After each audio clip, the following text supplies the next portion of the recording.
Karibu sana mwanahabari, wewe ambaye umeendelea kunifuatilia kupitia akaunti yako hii ya YouTube. Majina yangu naitwa Junior na hii ni Junior Media, michezo, habari pamoja na burudani.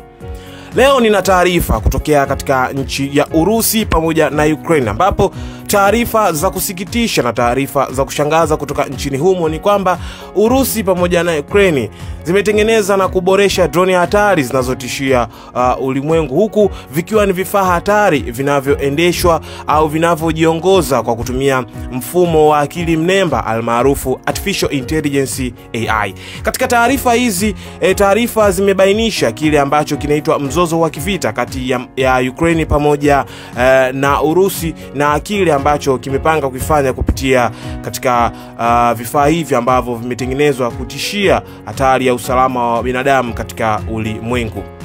Katika taarifa tulizonazo ni kwamba silaha hizi za bei nafuu zinatengenezwa kwa wingi, zinakuwa kwa kasi, na wataalamu wanaonya kuwa ni wakati wa kufikiria upya masuala ya usalama kwa ulimwengu wote. Hii imeelezwa katika makala ya gazeti la Uingereza la The Guardian, ambayo inachambua ukuaji wa teknolojia ya ndege hizo zisizokuwa na rubani katika vita vya Urusi pamoja na Ukraine. Makala hiyo inaangazia jeshi la Ukraine lilipozindua roboti yake mpya ya kuua iitwayo GOGOL-M.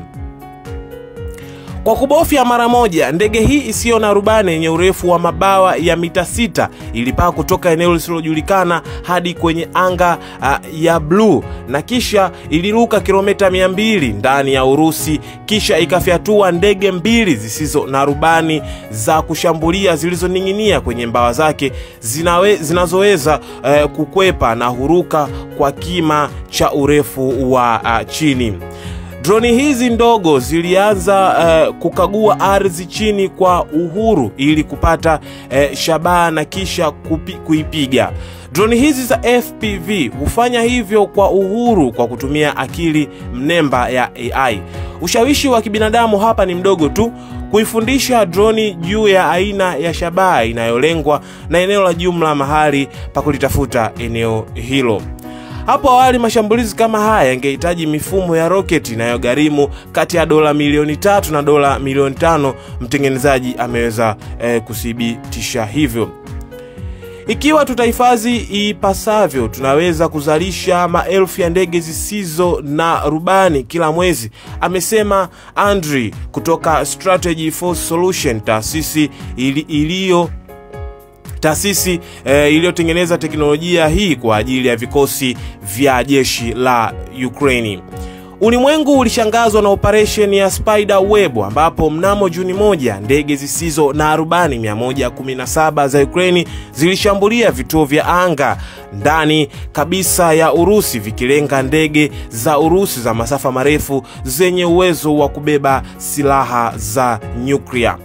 Na hii gazeti la The Guardian ilibainisha sio hata sehemu ya juu zaidi ya kile wa Ukraine na Warusi wanatumia katika mapigano, bali zawadi isiyoeleweka kwa ulimwengu kutoka kwa vita vya Urusi na Ukraine ni silaha za bei nafuu zinazoweza kuongezeka, zinazojaribiwa kwa wakati halisi kwenye uwanja wa vita.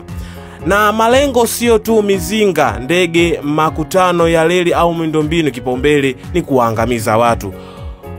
Kutakuwa na mifumo ya bei nafuu huru ambayo inaweza kufanya kazi za silaha nzito, kwani hili ni lengo tu, kwa sababu mafundisho ya vita yamebadilika. Vifaa vizito vinatumiwa kwa kiwango kidogo.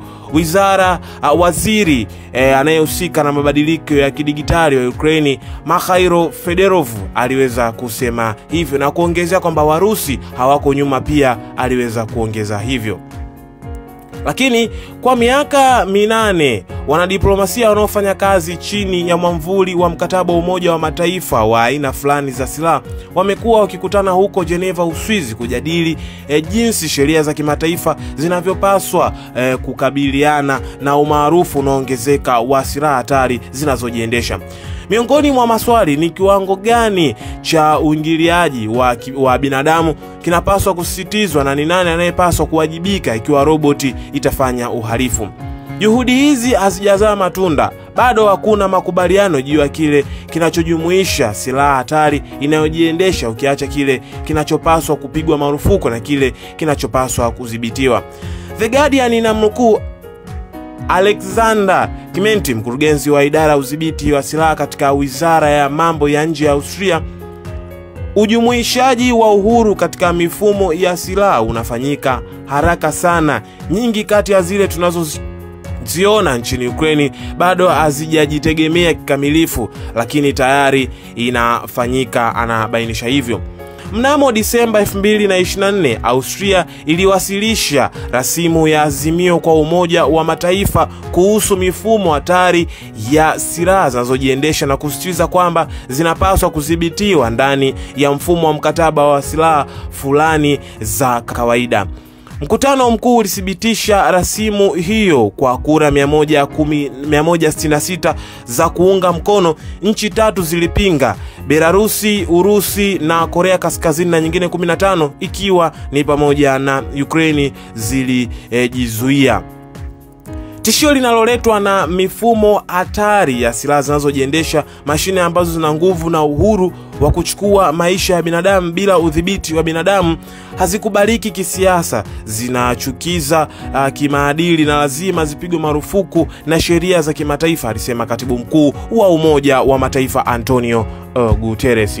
Mwanahabari, nikushukuru sana. Hizi zilikuwa ni taarifa kutoka kule Urusi pamoja na nchi ya Ukraine, huku teknolojia ya akili mnemba ikiwa ni tishio, huku teknolojia hiyo ikitumika kuunda ndege na silaha zinazojiendesha zenyewe, huku mataifa mengi yakilalamikia hatari ya teknolojia hii juu ya silaha zinazotengenezwa ambazo hazina uongozi wa rubani. Nikushukuru sana mwanahabari, na wewe ambao umeendelea kuungana nami, nikukumbushe tu usiache kusubscribe, share, like na kucomment. Unapomaliza kuangalia video hii hakikisha unabonyeza alama neno subscribe, ni kuombe ubonyeze. Asante kwa kubonyeza alama hiyo, na tayari umeshakuwa mwanafamilia wa Junior Media. Nikushukuru sana. Kutokea hapa sina la ziada. Langu jina naitwa Junior, na kutokea hapa sina la ziada. Ulikuwa nami mwanzo mpaka mwisho nikikuletea makala hii na habari hii kutokea hapa. Mwanzo wa kipindi hiki ndio mwisho wa kipindi hiki, na kuaga nikutakia siku njema. Bye bye.